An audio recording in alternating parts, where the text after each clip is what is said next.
para penulis adalah ketika dia bisa melahirkan tulisan kan gitu. Jadi hari besar itu relatif, tapi kalau hari libur jelas tanggalnya mesti merah.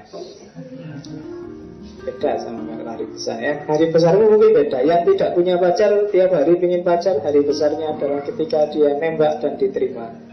Maka itu jadi hari besar. Oke, yang cari kerjaan kan juga gitu. Begitu kamu lama nyari gak dapat kerjaan, begitu dapat itulah hari besar bagimu kan gitu. Jadi tiap orang subjektif kalau hari besar. Oke, etika religius. Ini etika yang beda sama yang kemarin. Sejak kemarin yang namanya etika itu melibatkan diri sendiri manusia, melibatkan perilaku etiknya individu per individu atau komunitas per komunitas. Tapi ada perkembangan ketika ada agama, ada genre baru dalam etika namanya religious etik. Etika religius, etika agama.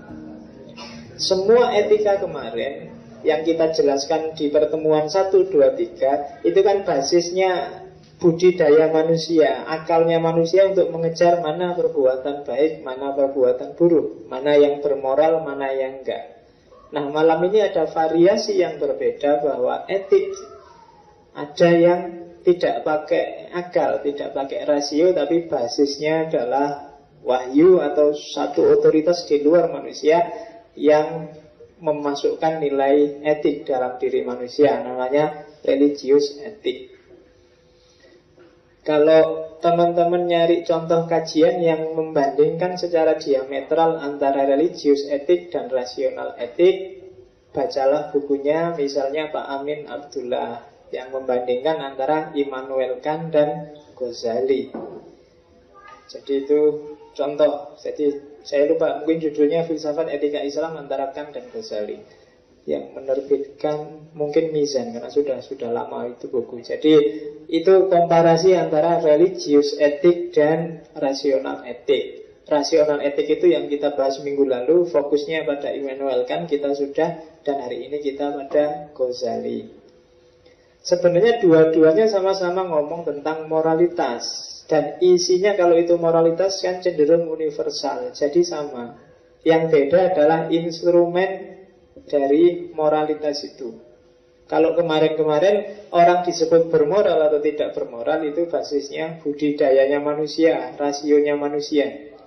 Kemarin kan kita ngejar yang bagus mana ya? Oh, yang sesuai masyarakat, katanya kelompok konvensionalisme. Kemudian ada lagi deontologisme, ada lagi relativisme. Semua kan hasil pencarian akal.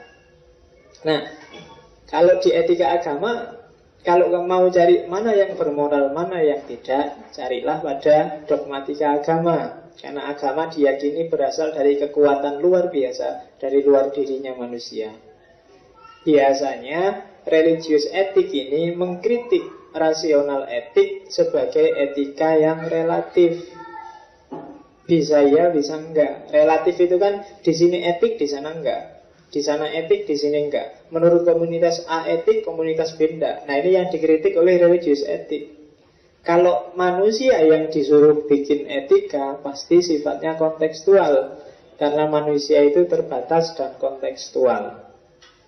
Maka jangan manusia yang tidak terbatas dan tidak kontekstual, ketemunya terus Tuhan. Jadilah religius etik. Isinya mungkin saja sama-sama mana yang utama, mana yang tidak utama, mana yang karimah, mana yang mazmumah. Isinya sebenarnya sama, kayak pencarian manusia, cuma sumbernya berbeda. Kritiknya religius etik pada rasional etik, akal itu mungkin bisa tahu mana baik, mana buruk. Tapi akal tidak punya daya untuk memerintahkan seseorang yang baik lakukanlah, yang buruk jangan dilakukan. Untuk bisa melakukan harus ada kekuatan dari luar manusia. Kalau di situ saya sebut kewibawaan yang bisa memaksa. Kenapa? Karena orang tahu baik dan buruk itu kadang-kadang tidak korelatif dengan kelakuannya yang baik dan buruk. Maling itu sudah tahu kok mana baik mana buruk, tapi dia tetap maling. Koruptor itu kalau kamu tanya, kamu wawancarai, mesti dia ngerti kalau korupsi itu jelek. Tapi kan dia ngeyel dengan akalnya juga. Loh, yang kayak gini gak korupsi, yang kayak gini harus pokoknya ngeyel. Dan korupsi jahat dia tahu, tapi tetap saja dia korupsi. Kenapa? Karena dirinya sendiri.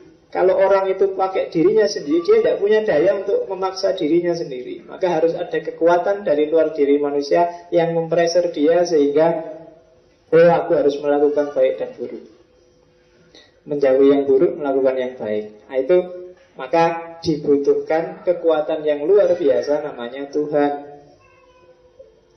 Kalau di Immanuel kan, yang di ontologis kan, Tuhan itu tidak ada di luar manusia, tapi Tuhan itu hanya implikasi logis dari rasional etik. Jadi kalau di Immanuel kan itu bahasa kasarnya kan gini, orang harus bermoral. Kenapa harus bermoral? Karena dunia harus tertib. Tanpa moralitas dunia kacau balau. Untuk bisa dijamin bermoral, antara lain harus ada Tuhan. Kenapa harus ada Tuhan? Karena besok setelah mati, orang baik harus dapat balasan baik, yang jelek harus dapat balasan jelek. Kenapa harus nunggu mati? Karena terbukti di dunia ini orang baik tidak selalu nasibnya baik, orang jelek tidak selalu nasibnya jelek. Koruptor korupsi sekian miliar, di penjara sekian tahun, tapi penjaranya kan kayak hotel. Kemudian hartanya yang dirampas paling nggak ada 1/10-nya, jadi dia masih tetap bisa senang-senang sampai mati. Kamu kan merasa nggak adil. Kamu yang susah payah luar biasa, ya susah terus sampai tua. Sudah jujur, sudah tekun, sudah sabar, sudah tawakal, dan hasilnya sama, susah. Nah, itu makanya katanya Immanuel kan, harus ada hidup sesudah mati dan harus ada Tuhan. Gunanya Tuhan apa? Loh, kalau besok ada yang baik dibalas baik, yang jelek dibalas jelek, Tuhan ini ketua panitianya. Dia yang ngurusi besok setelah mati itu, jadi Tuhan yang ngopeni, siapa yang baik, tak kasih balasan baiknya. Dan ini harus Tuhan, karena kalau manusia juga nggak mungkin manusia objeknya. Nah, itu kan namanya implikasi logis saja. Tapi kalau di religius etik enggak, ya Tuhan ya memang ada. Dialah yang memerintahkan mana yang baik, mana yang buruk. Kalau dalam Islam, rasional etik itu nanti diwakili aliran Mu'tazilah. Kalau dalam sementara yang religius etik itu diwakili oleh Asy'ariyah. Jadi tuh akal mungkin bisa tahu baik dan buruk, tapi urusan yang baik harus dilakukan, yang buruk harus dijauhi, itu harus pakai wahyu. Karena kadang-kadang akal itu tidak bisa definitif. Kayak gini, apa ya contohnya? Misalnya kamu punya pacar, belum nikah, tapi terus pacarmu kamu bawa ke hotel. Ngerti sendiri lah urusannya di hotel ngapain. Gak mungkin kan cuma di sana ngaji atau di sana tadarusan bareng. Terus disalahkan, kamu tidak boleh kayak gitu, dilarang. Tapi akal, ini jelas salah, tapi akal bisa kok bikin justifikasi bahwa itu benar loh. Ngapain sih orang-orang usil, wong ini pacar-pacarku, suka sama suka, tidak ada yang rugi satupun. Seandainya ada konsekuensinya kan tak tanggung sendiri. Ngapain sih yang lain cerewet? Ya kan akal kan, itu masuk akal. Ini ngerokokku dewe, tuku rokok dewe, tak isep sendiri, ngapain sih kalian cerewet? Kan itu. Jadi akal bisa bikin justifikasi. Maka katanya Asy'ariyah tidak bisa. Akal sering tertipu, akal sering tersesat. Jadi untuk bisa tahu mana yang harus dilakukan dan mana yang tidak, berarti moralitas itu orang butuh wahyu, orang butuh Tuhan. Akal kita sendiri sering tidak berdaya. Kalau nggak percaya, kamu tanyalah, wis ya kamu anggap nggak beres dalam agama, Imam Samudra lah, FPI lah, sopo lah, keras-keras semua. Itu semua punya dalil. Semua punya argumen, semua punya justifikasi terhadap tindakannya. Maka katanya Asy'ari tidak bisa justifikasi didasarkan pada pendapat orang atau rasio masing-masing orang, tapi harus ada kewibawaan lebih besar yang memaksakan perbuatan. Dari situ lahir religius etik. Itu argumen pertama.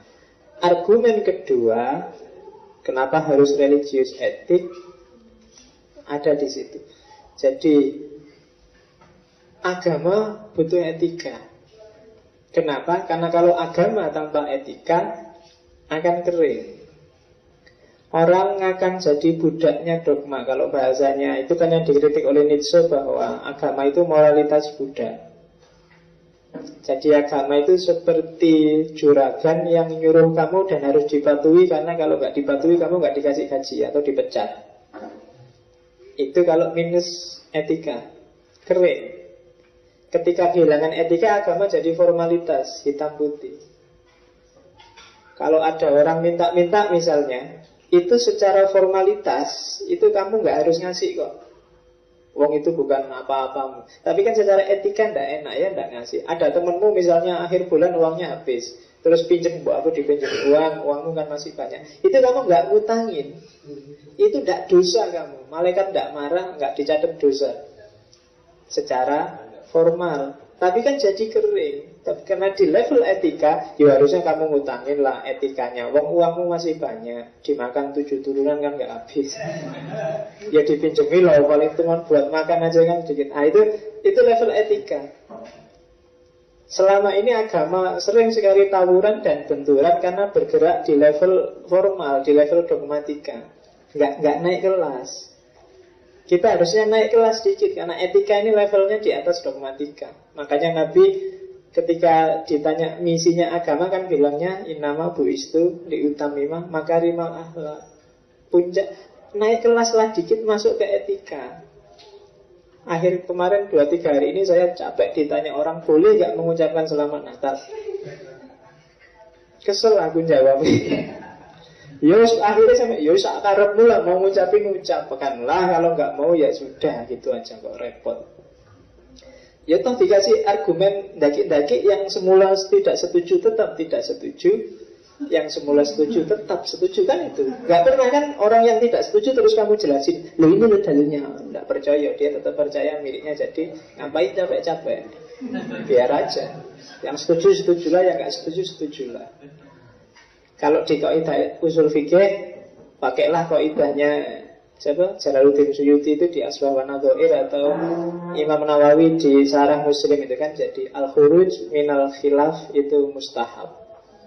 Jadi keluar dari debat, keluar dari diskusi, keluar dari beda pendapat yang nggak produktif itu sunnah. Mustahab itu lebih disukai daripada energimu habis dan kamu kurus gara-gara mikir mengucapkan salam itu boleh apa enggak.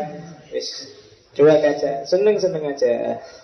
Nggak usah mikir yang aneh-aneh ya. Yang mau ucapin selamat, ucapkanlah selamat. Yang nggak mau ya nggak apa-apa. Kayak kamu ulang tahun itu loh, kalau temenmu nggak ngucapin selamat ya nggak apa-apa. Diucapin selamat ya terima kasih, gitu aja kok.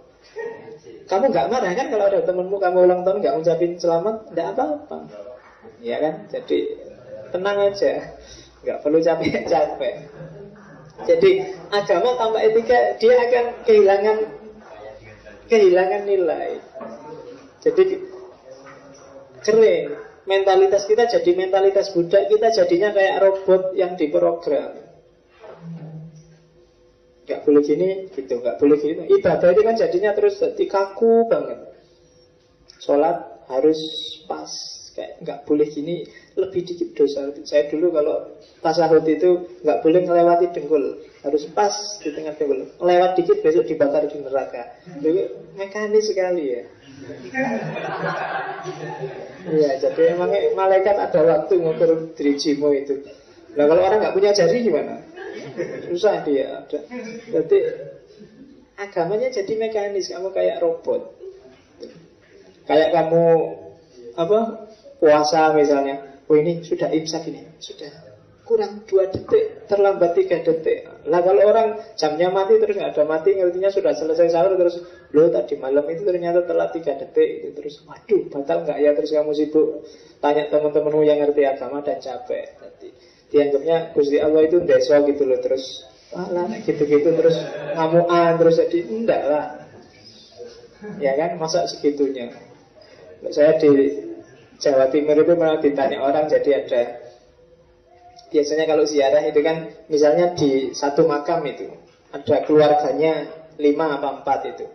Karena ada yang punya pendapat di setiap makamnya dia tahlilan. Jadi habis tahlilan di situ pindah ngadep sana di kuburan adiknya yang sana, terus pindah ngadep sana di kuburan pakdinya. Jadi sekali masuk makam bisa 5 kali tahlilan. Itu terus tanya, boleh nggak sekali aja dikumpulin jadi satu? Ya pikirannya kok aneh lah, emangnya Allah itu sendeso itu terus kalau nggak ngadep satu-satu sampai dari rumah aja juga boleh kok, nggak harus ke makam.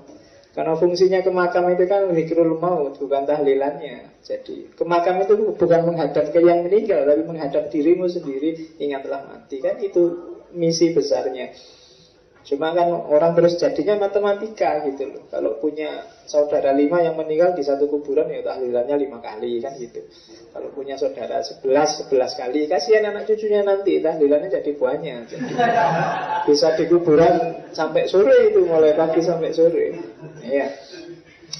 Nah, formalitas kayak gini kehilangan nilai, kehilangan etika. Orang jadi kayak robot. Mentalitasnya mentalitas budak kalau bahasanya Nietzsche. Tidak kreatif. Sebaliknya, etika yang tanpa agama, dia kehilangan makna. Orang jadi, ngapain sih kamu jujur? Itu banyak orang yang ya ngapain sih aku jujur itu? Oh jujur terus-terusan juga kalah terus, dihapusi. Ketika saya jujur, yang lain nggak jujur terus celaka terus. Dia nanti misalnya yang lain ikut ujian pegawai negeri nggak jujur dan lolos dari pegawai negeri. Aku nggak jujur, nggak lolos. Akhirnya aku tiap hari maki-maki, dosaku gara-gara caci maki. Dia yang sudah lolos hidupnya tentram, kemudian tobat dan masuk surga. Enak dia, bisa masuk surga sudah jadi PNS lah. Sementara sini yang tiap hari caci maki, dosa terus banyak, akhirnya numpuk dosa nih. Nah kan dengan logika kayak gini ya, harus ada makna kenapa kamu harus jujur. Karena kalau cuma disandarkan pada rasio, disandarkan pada makna-makna artifisial yang dibikin sendiri, itu sering kamu terjebak. Maka butuh agama. Makanya orang Jawa itu kalau sudah mentok, kepepet, nyari makna, jawabannya simpel, Gusti Allah ora sari. Ya kan? Itu makna. Jadi terminal terakhir pemaknaan itu kan kalau punya agama simpel. Tapi kalau nggak punya agama kamu capek. Karena ya kayak tadi seperti kritiknya religious etik pada rasional etik. Begitu rasional pasti kontekstual, dan begitu kontekstual pasti berubah-ubah. Dan makna yang berubah-ubah kan bikin kamu capek. Ngasih anak kecil yang ngemis di jalanan itu bagus apa jelek, itu kan kamu diskusi sampai hari ini. Yang ngasih bilang, alah dikasih 200-500 saja kita tidak kehilangan apa-apa. Tapi, oh jangan nanti dia manja. Itu kan debat kamu sampai hari ini gak selesai. Itu kan makna lokal, makna kontekstual. Yang kedua, selain makna juga pendorong. Agama itu luar biasa loh dayanya. Jadi, etika kalau ditopang agama, itu biasanya lebih kuat. Karena dia punya daya dorong, daya emosional yang luar biasa dibandingkan kalau pakai daya rasio. Kalau perintahnya Tuhan itu kan bikin kita, wah Tuhan ini yang merintah. Tapi kalau cuma dorongan deontologis, dorongan kewajiban pribadi kayak Dikan kemarin kan itu bisa naik turun. Tapi begitu kamu sadar ini perintahnya Tuhan nih, nah, itu kan beda sudah dorongannya. Maka etika butuh agama. Selain sebagai penentu makna juga pendorong. Dan juga practical orientation, orientasi praktisnya. Jadi orientasi, mau kemana sih ini nanti jujur terus itu mau apa? Kamu jadi orang baik terus itu tujuannya apa? Kalau kemarin di Aristoteles kan jadi orang baik itu baik kan itu. Tujuannya kayak tujuannya ontologi, jadi being qua being. Jadi untuk apa kamu baik? Ya tetap biar jadi orang baik. Tapi kalau di religious etik tidak. Untuk apa kamu baik? Orientasinya vertikal, orientasinya ketuhanan. Makanya cari ilmu kayak gini bukan cari ilmu untuk ilmu kan dalam Islam, tapi untuk sesuatu yang di luar sekedar cari ilmunya. Makanya orang Jawa menyebutnya ngaji. Ji itu kan dari kata dasar aji. Aji itu kan kemuliaan. Aji itu kalau secara horizontal namanya martabat, secara vertikal namanya derajat. Oh, itu filsafat Jawa. Jadi dengan kamu misalnya ikut ngaji filsafat ini, kamu nggak perlu capek ini visi misinya apa, tujuannya apa, enggak. Dengan kamu ngaji aja. Jadi kalau orang Jawa, kamu akan punya dua status. Secara horizontal kamu akan punya martabat. Pencari ilmu itu betapapun secara horizontal dia punya martabat, dan di hadapan Allah derajatmu akan naik. Makanya yarfa'illahu alladziina amanu minkum walladziina utul ilma darajat. Derajatnya naik. Makanya orang Jawa menyebutnya ngaji. Kalau di kampus jadinya kajian. Nah itu etika tanpa agama. Jadi etika tanpa agama kering, agama tanpa etika hambar. Maka perlu struktur etik yang didasarkan pada agama. Kalau dalam filsafat namanya religious etik. Ya meskipun nanti ada saja yang kritik, karena filsafat itu memang tugasnya kayak gini, dibangun sendiri, dikritik sendiri, dibangun lagi, dikritik lagi, itulah filsafat. Jadi hari ini kita coba lihat bangunannya, namanya religious etik. Hampir di semua agama punya sistem ini. Kalau secara formal dan dogmatika itu sangat jelas bedanya agama-agama. Begitu masuk ranah etika, maka perbedaan itu akan semakin kabur. Jadi kalau visinya Nabi adalah liutammima makarimal akhlak, makarimal akhlak ini ketika sudah nyampe di level itu biasanya tidak ada perdebatan lagi antar agama. Antara agama debat itu kan ketika masuk ke level dogmatika itu tadi, baik dogmatika vertikal maupun dogmatika horizontal. Tapi begitu masuk ke level etik, itu sudah sama. Meskipun itu bank syariah atau bank tidak syariah, atau bank usuluddin, pokoknya bank sama kan, bodoh-bodoh banknya. Secara dogmatika beda syariah kan. Tapi begitu masuk ke level yang lebih atas, misalnya aspek amanahnya, aspek jujurnya, itu berarti sama. Syariah nggak tidak syariah tetap dituntut jujur dan amanah. Itu level etika. Namanya religious etik. Oke, dasar teorinya itu. Sekarang kita masuk ke Ghazalinya, karena Ghazali ini panjang. Kapan-kapan kalau saya berhalangan tak kasih film dokumenternya Ghazali yang semi dokumenter, sebenarnya judulnya Kimiatus Sa'adah, kimia kebahagiaan. Tapi kapan jangan khawatir, terjemahannya bahasa Indonesia.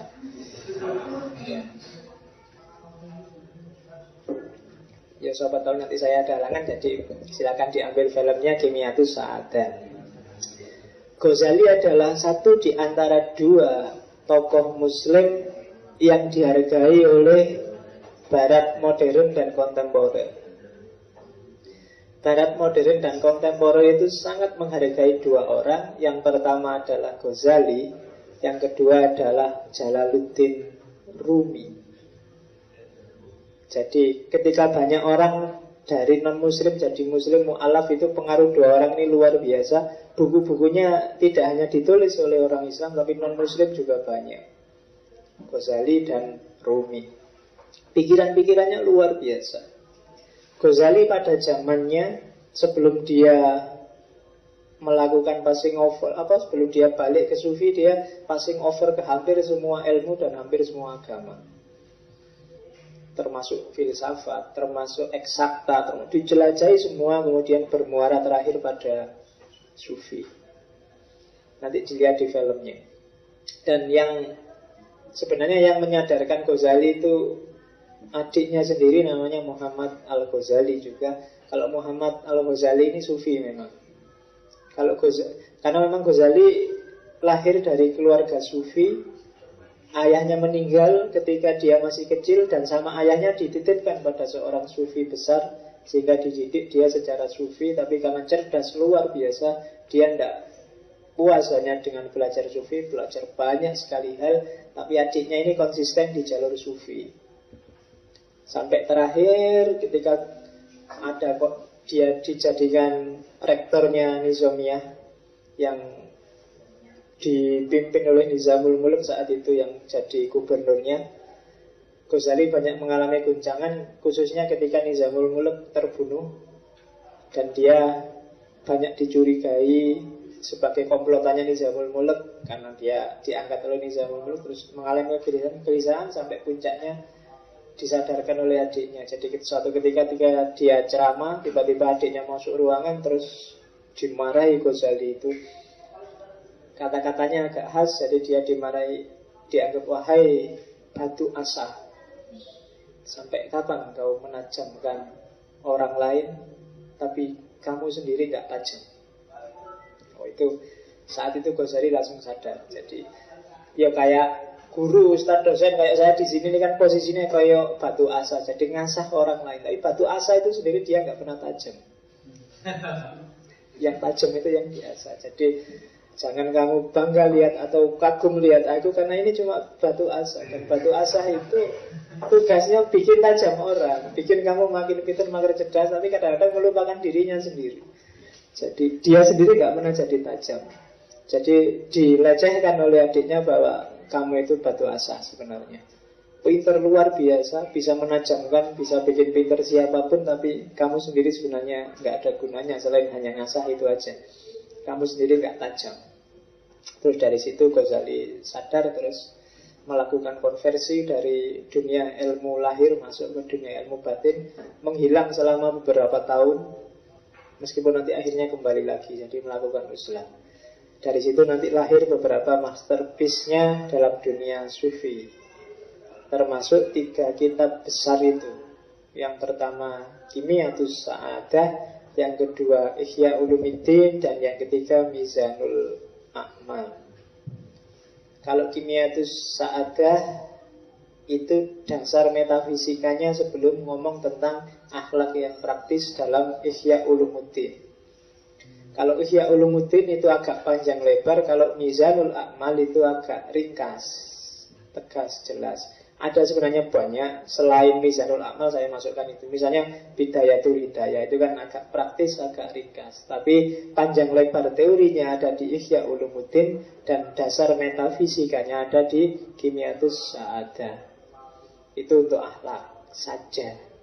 Di luar puluhan karyanya yang lain yang berpengaruh. Jadi nanti yang bikin skripsi tentang filsafat akhlaknya Ghazali paling enggak harus baca 3 kitab itu, Kimiyatus Sa'adah, Ihya Ulumuddin, dan Mizanul A'mal.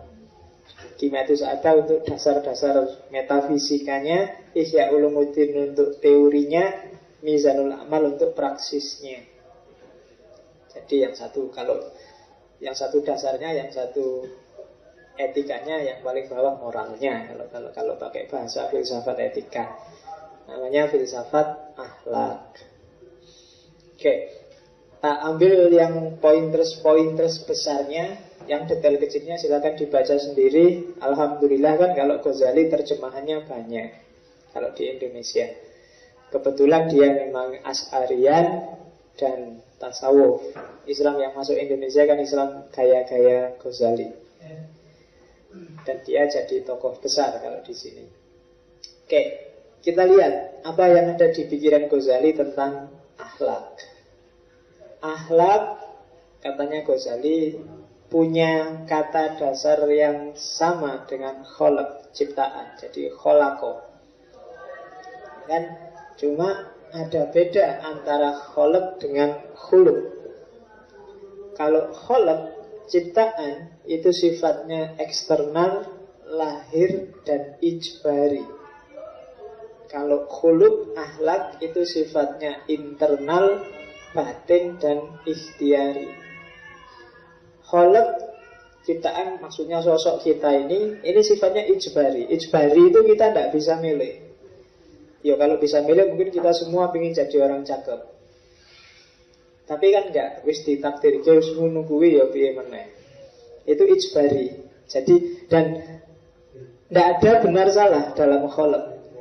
Jadi nggak ada baik buruk sebenarnya dalam kholaq. Semua ciptaan itu hak prerogatifnya Allah dan kita nggak bisa nawar. Jadi kamu nggak perlu merasa bersalah dan berdosa kalau wajahmu jelek, kalau fisikmu tidak bagus. Kalau itu sudah takdir, diterima aja karena sifatnya ijbari.